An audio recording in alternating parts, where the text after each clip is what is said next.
final thing I wanted to just mention, and it's close to my heart. Last year, my oldest sister, Catherine, took her own life. Now again, this was a trauma for our family, but it's an experience that very many families go through, and perhaps other families here in this room. But here's the thing. We know from evidence internationally that we can do much better at reducing the awful death toll through suicide.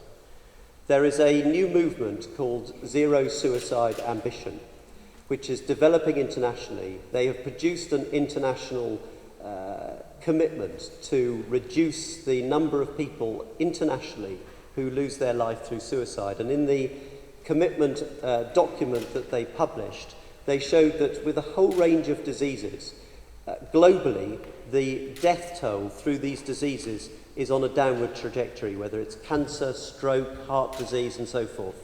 And then you look at suicide and people with mental ill health, and there is no movement at all. Well, now is the time that we turn our attention to this absolute moral imperative.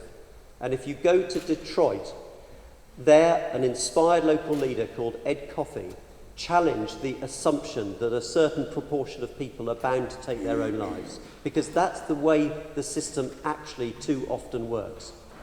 And they managed, through a whole series of preventive work, to make sure that people who suffer from physical health, chronic conditions, got early access to support for their psychological needs, which are so often completely neglected by our fragmented system that we have in this country.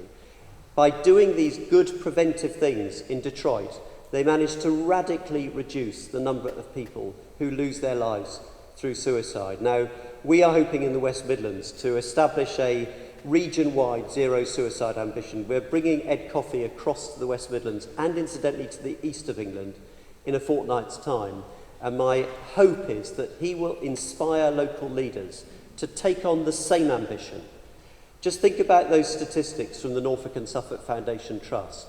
Even if they are not too much out of the norm for the country as a whole, there are still far too many people who lose their life through suicide in our counties here.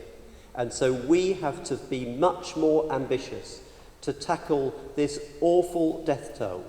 And what we see from other places like Detroit is that it is possible to achieve a massive improvement. So I've said enough. Thank you for bearing with me. Very good to be here. Thank you.